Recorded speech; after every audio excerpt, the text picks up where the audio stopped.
Querido amigo, hoje temos como alvo estudar os capítulos 19, 20 e 21 de Deuteronômio. Esses são capítulos em que percebemos o cuidado de Deus expresso através de Moisés, dando mais orientações para Israel entrar em Canaã, com leis justas, claras e aplicáveis, com o objetivo de que tivessem uma vida social harmoniosa e abençoada na terra em que iriam possuir. Mantenha sua Bíblia aberta nos textos que nós já mencionamos, 19, 20 e 21, e acompanhe as nossas considerações. Para o capítulo 19, sugerimos como título Os Princípios Divinos para a Vida Social. Os Princípios Divinos para a Vida Social é o título do capítulo 19. Essa sugestão vem depois de diversas leituras e, em resumo, encontramos como sua proposição, como sua proposta desafiadora para nós, a seguinte frase: somente obedecendo os princípios divinos, uma sociedade pode ser justa para os seus cidadãos. Eu repito, somente obedecendo os princípios divinos, uma sociedade pode ser justa para os seus cidadãos. E ao analisarmos, ao desmembrarmos esse capítulo, encontramos 5 princípios que promovem a justiça em toda e qualquer sociedade. O primeiro princípio, nos versículos 1 a 10, refere-se à proteção dos que cometeram homicídio doloso. As cidades de refúgio foram construídas para proteger uma pessoa que, sem desejar e sem premeditar, mata alguém.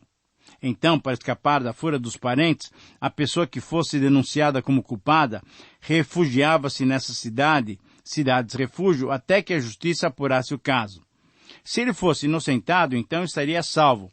Era uma medida de segurança muito importante para evitar crimes violentos, motivados por vingança ou por sentimento de violência. Do lado leste haveria 3 cidades de refúgio e do lado oeste do Jordão, mais 3 cidades deveriam ter essa destinação. Porém, se o povo se multiplicasse, ainda outras 3 cidades deveriam servir para esse mesmo propósito, conforme as informações do versículo 9. Assim, procurava-se evitar, no meio da sociedade, a prática do crime, uma prática tão alarmante e triste dos nossos dias. Você ouve todo dia esses crimes violentos. Certamente não é o caso de fundarmos mais cidades-refúgio nos dias de hoje. Mas o que devemos aprender é o princípio, a medida tomada para se evitar o derramamento de sangue inocente. O segundo princípio, nos versos 11 a 13, refere-se à punição do assassinato que foi feito premeditadamente. Embora tenhamos esse princípio para evitar crimes vingativos, quando se percebia que alguém tinha planejado e armado ciladas contra o seu próximo, mesmo que se refugiasse numa dessas cidades, ele não poderia ter o abrigo do seu crime. Os anciãos dessas cidades entregariam o assassino premeditado para que pagasse com a sua vida a vida tirada. Era uma coisa muito séria. O que temos que perceber é que havia 3 razões principais para a pena de morte. Primeiro, a terra precisava ser purificada da culpa pelo derramamento do sangue inocente. Segundo, a comunidade não podia ser abençoada por Deus se a culpa não fosse remida. E terceiro, desejava-se impedir a aplicação de vinganças injustificadas. Ora, é preciso que entendamos que Deus tinha dito que se o povo tolerasse homicídio, toda a comunidade compartilharia da culpa pelo assassinato e sofreria as consequências. Porque para Deus a vida tinha um valor inestimável. Tanto aqueles dias como nos dias de hoje, o assassinato e a impunidade é algo afrontoso a Deus, porque destrói a imagem de Deus naquele que morreu. A pena de morte tem argumentos pró e contra, você sabe disso. Primeiro, alguns são favoráveis à pena de morte porque entendem que todo o que se recusa a viver sob as leis estabelecidas deve sofrer a consequência dos seus atos. E os que são contrários à pena de morte argumentam que até a vida de um assassino deve ser respeitada, pois Deus é um Deus de perdão e graça, e todos os homens foram criados à imagem e semelhança de Deus. Querido amigo, devemos sempre orar por nossas autoridades, para que desenvolvam leis justas, para que toda a sociedade seja beneficiada por elas. O terceiro princípio, no versículo 14, refere-se ao respeito aos limites da propriedade privada. Os direitos de propriedade foram definidos pelo próprio Deus. Foram os marcos divinos que não deveriam ser deslocados. Esses marcos eram montes de pedras levantadas para definir as propriedades de cada uma das famílias israelitas. Mas a inveja, a cobiça, faria com que alguém mudasse esses marcos. Tal mudança seria um crime a ser penalizado. Na vida espiritual, Deus tem colocado os seus marcos em nossas vidas. São as verdades que cremos baseadas na Bíblia, a palavra de Deus. Esses marcos são muito importantes. É bom sabermos quem pôs os marcos da nossa fé em nossos corações. E só Deus é que tem o direito de nos oferecer a herança espiritual. Quarto princípio, no versículo 15, refere-se à necessidade de testemunhas para ver julgamentos. Deus cuidou e antecipou todos os detalhes que poderiam provocar e promover a injustiça. Deve-se evitar de todos os meios a injustiça, isto é, a verdade dos fatos deve ser sempre estabelecida. A lei deve operar com absoluta prudência e cuidado, e por isso os fatos devem ser apresentados não apenas por meio de uma só, mas diante de 2 ou 3 testemunhas. A lei tem o objetivo de revelar a verdade dos fatos e exigir o cumprimento da justiça. Uma sociedade justa obedece os princípios justos deixados pelo Senhor. O quinto princípio, nos versículos 16 a 21, refere-se à punição das falsas testemunhas. A lei é dura e tem que ser assim mesmo. Lei é lei. E ainda quem diga que devemos viver hoje em cumprimento à lei de Moisés para alcançarmos a salvação. Lei do engano. A própria Bíblia diz que ninguém é justo diante da lei. A lei foi estabelecida para mostrar os fatos, revelar a verdade. Se a lei encontra o homem em falta, ela o condena. A lei é justa. Condena o mal, o erro, a mentira, a falsidade, a injustiça. A lei existe para isso. Esse é o seu papel. Então, se os juízes, pesquisando cuidadosamente, percebessem que a testemunha era falsa, ela deveria receber como punição aquilo que o acusado falsamente deveria sofrer, conforme o versículo 19. Tal procedimento deveria servir como exemplo para que toda a comunidade não tivesse falsidade em seu proceder. A natureza humana é pecaminosa e, por ciúmes e inveja, coloca em risco a vida do seu irmão. Por isso é que deveria ser penalizada. Querido amigo, o cuidado detalhado de Deus orientando a convivência de Israel demonstrava o seu desejo de que Canaã se tornasse, de fato, uma terra que mana leite e mel, mas não apenas no aspecto físico ou agrícola, mas principalmente que fosse uma terra de justiça e harmonia para todos os seus habitantes. Então, na sequência, no capítulo 20, para o qual sugerimos como título Conquistando Vitórias, após estudarmos o seu conteúdo, verificamos que, em resumo, ele nos desafia, nos propõe a seguinte afirmação: as batalhas físicas ou espirituais só serão conquistadas à medida que seguirmos os princípios divinos para a conquista de vitórias.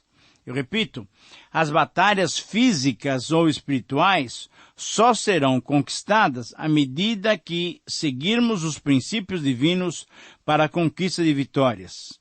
E ao detalharmos o seu conteúdo, encontramos 5 princípios que, se devidamente obedecidos, nos garantem a vitória. Nos garantem conquistas de vitórias concedidas por Deus. Então, em primeiro lugar, o primeiro princípio, nos versículos 1 a 4, nos mostram que as batalhas devem ser enfrentadas sem temor e com fé em Deus. Ora, esses 4 versos, são realmente um texto encorajador. Nós vemos então que em nossas lutas nós não estamos sozinhos. Deus está conosco. Essas guerras e lutas aqui do povo de Israel são símbolos das nossas lutas no dia a dia. E assim como Deus prometeu lutar por eles, prometeu também lutar por nós. Deus promete estar ao lado do seu povo na sua luta diária. Em toda a Bíblia, essa é a promessa que Deus tem nos dado e tem sido uma realidade em nossas vidas. Paulo disse, se Deus é por nós, quem será contra nós? Precisamos crer que em tudo somos mais do que vencedores por meio daquele que nos amou, conforme Romanos 8:37. O segundo princípio, nos versículos 5 a 9, nos mostra que as batalhas devem ser enfrentadas somente por aqueles que estão totalmente desimpedidos e concentrados nela. As palavras desses versos são muito explícitas. Deus não quer, na sua obra, ninguém com o coração dividido. Por isso que Jesus disse, se alguém quer vir após mim, a si mesmo se negue, dia a dia tome a sua cruz e siga-me. Lucas 9:23. O Evangelho diz que Mateus, deixando tudo, seguiu a Jesus. Ora, os que tinham edificado uma casa nova, plantado uma vinha, os que tinham recentemente se casado, os medrosos e os de coração tímido, não fariam parte do exército divino. Qualquer um que está dividido entre o serviço do Senhor e as suas ocupações particulares não é um soldado desimpedido e focado na batalha. Foi isso que aconteceu no tempo de Gideão, conforme Juízes 7. Gideão mandou que os medrosos, os covardes, se retirassem, e no final das contas ficaram Gideão e os seus 300. Deus só quer lutar com pessoas que ofereçam condições espirituais e morais. Precisamos de coragem para servir a Deus. Que Deus nos ajude a buscar em primeiro lugar, a lutar com Ele e para Ele, sabendo que Ele mesmo nos dará o que necessitamos. Em terceiro lugar, o terceiro princípio, nos versículos 10 a 15, nos mostra que as batalhas devem ser enfrentadas somente quando não houver mais nenhuma chance para a paz. Naqueles dias, a paz poderia ser estabelecida quando houvesse rendição dos inimigos. Ao invés de haver mortes, havendo rendição, entrega, haveria então a paz. Se, porém, ao contrário, se oferecesse resistência e se insistisse na guerra, então os israelitas deveriam lutar e passar ao fio de espada todos os homens prontos para a luta. As mulheres, as crianças e todos os bens seriam levados como despojo e deles poderiam desfrutar como doação de Deus. Em nossas vidas espirituais enfrentamos inimigos sérios que muitas vezes demoram a se render. São pesos que nos assediam, pecados e são hábitos que nos impedem de servir plenamente a Deus. Esses inimigos devem ser derrotados totalmente. Os despojos são as experiências pelas quais passamos que depois nos servem como testemunhas da vitória que Deus nos concedeu. O quarto princípio, nos versículos 16 e 18, nos mostra que as batalhas devem ser definidas contra os inimigos que não servem a Deus. Quando os inimigos representaram perigo para o povo de Deus, esses inimigos deveriam ser completamente eliminados. O cristão verdadeiro não brinca com o inimigo, não o teme, pois é um inimigo derrotado, mas não brinca com ele. Ao invés disso, coloca-o na mão do Senhor para que seja ele enviado para onde ele merece, um lugar que só Jesus sabe. Israel deveria eliminar todas as nações pagãs, pois essas nações tinham ultrapassado a medida da tolerância divina, e elas poderiam ensinar Israel a pecar contra Deus. Aqueles que são inimigos de Deus são os nossos inimigos também. O quinto princípio, então, nos versículos 19 a 20, nos mostra que as batalhas devem ser enfrentadas sem que a criação de Deus seja prejudicada. Ao ler esses versículos, muitos perguntam se a vida humana é mais valiosa do que as árvores. E certamente, valemos mais do que as árvores e do que outras obras da criação. Mas essa não era a questão. Embora Israel estivesse eliminando seus inimigos, a natureza, as árvores frutíferas não deveriam ser destruídas para que pudessem dar frutos aos israelitas logo que eles entrassem em Canaã. Então, diferente de outras nações, Israel deveria preservar a natureza. Deus se preocupa com todos os detalhes necessários para uma boa vida para o seu povo.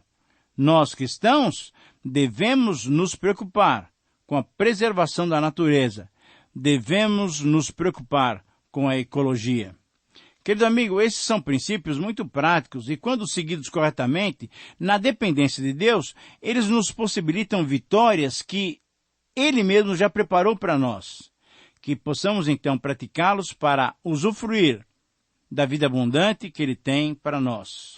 Na sequência desses versos, chegamos ao capítulo 21. O tema desse capítulo ainda se refere à vida na nova terra. E como título, nós sugerimos o respeito mútuo mútuo honra a Deus. O respeito mútuo honra a Deus. Esse é um título que, por si só, demonstra o respeito que devemos ter uns pelos outros, pois, em resumo, essa é a sua proposição. A proposição do texto é a seguinte: honramos a Deus somente quando respeitamos-nos mutuamente. Honramos a Deus somente quando nos respeitamos mutuamente. Ao estudarmos detalhadamente esse conteúdo, nós vamos encontrar as 5 áreas em que devemos nos respeitar mutuamente. Nós estamos no capítulo 21 e nós vamos estudar todos os seus versículos. 5 áreas em que devemos nos respeitar mutuamente. Em primeiro lugar, devemos ter respeito à vida humana conforme os versículos 1 a 9. Deus já tinha declarado que o sangue, veja bem, o sangue profana a terra. Algo deveria ser feito para livrar a terra da culpa pela morte de alguém que tinha sido morto. O vale não lavrado, nem semeado, simbolizam a improdutividade da terra por causa da morte, conforme o versículo 4. A purificação, simbolicamente, viria pela lavagem das mãos na corrente de água, com a declaração dos líderes de que não tinham derramado o sangue daquele morto. A oração pedindo perdão a Deus seria ouvida e a culpa daquele sangue seria perdoada e a culpa seria eliminada do meio de Israel. Hoje em dia, se pensa que um crime praticado numa cidade é um crime contra a sociedade e contra a lei. Mas, antes de tudo, é um crime contra Deus. A moral, a ética, a justiça, a retidão, o direito, o dever, a responsabilidade, todas essas não existiriam se Deus não existisse. Seríamos, querido amigo, me perdoe, mas nós seríamos como animais irracionais, nos devorando mutuamente, sem qualquer consequência moral e espiritual. Mas Deus existe. Por isso, uma cidade é responsável pelos crimes que são praticados nos seus limites, quando então não procura afastar os fatores e circunstâncias que produzem os criminosos ou até favorecem a eles. Nós temos que orar e nós temos que agir para que a nossa cidade seja uma cidade justa, uma cidade que evite os crimes. Essa é a vontade de Deus. Em segundo lugar, devemos ter respeito à vida daqueles que estão em desvantagens, conforme os versículos 10 a 14. Uma orientação específica em relação às mulheres que tinham sobrevivido aos ataques israelitas foi estabelecida. Se um israelita se enamorasse de alguma prisioneira, deveria esperar pelo menos 1 mês para que pudesse desposá-la.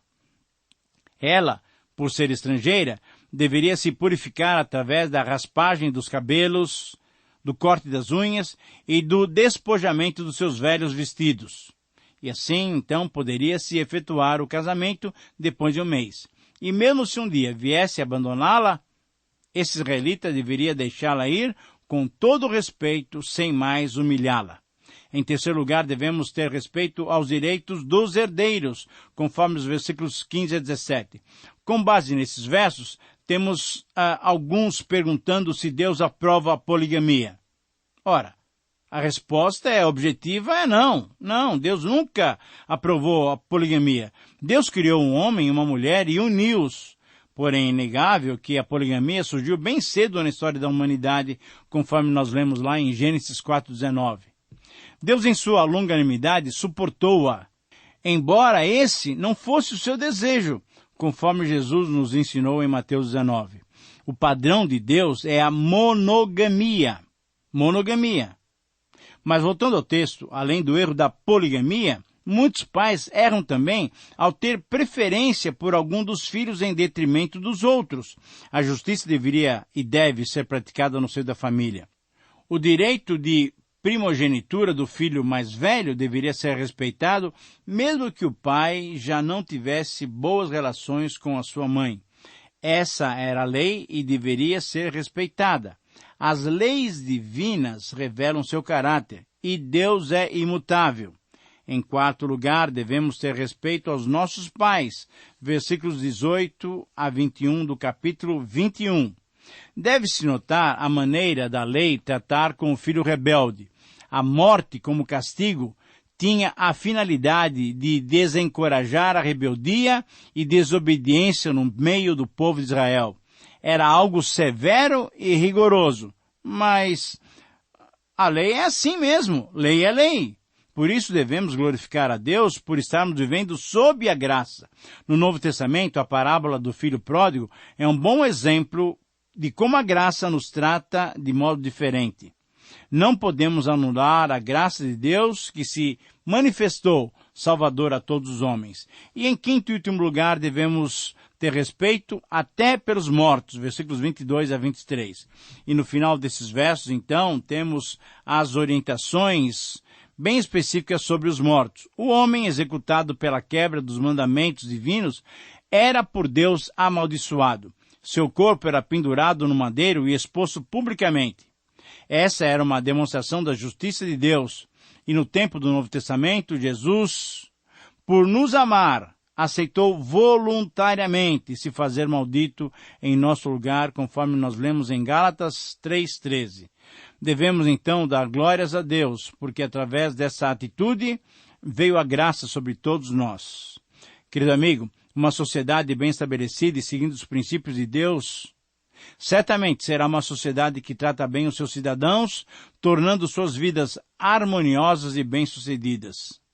A obediência aos princípios divinos é garantia de agradarmos ao nosso Deus e contarmos com suas bênçãos. Bom, terminamos assim mais um tempo de estudos no livro de Deuteronômio. Eu agradeço a Deus por sua capacitação e a você por sua companhia.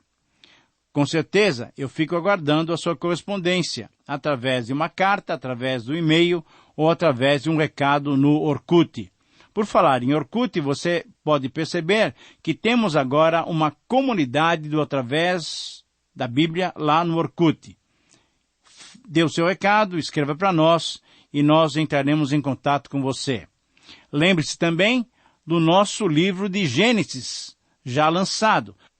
São os comentários dos nossos programas, agora em formato de livro. Já temos então o livro de Gênesis e logo, dentro em breve, já teremos também o nosso livro de Mateus. Depois você pode adquirir telefonando ou escrevendo para nós. Com certeza é um material rico para o seu estudo bíblico. Peça a Deus que lhe dê capacitação para aplicar as lições desses 3 capítulos que estudamos, Deuteronômio 19, 20 e 21. Que Deus o abençoe. Um grande abraço.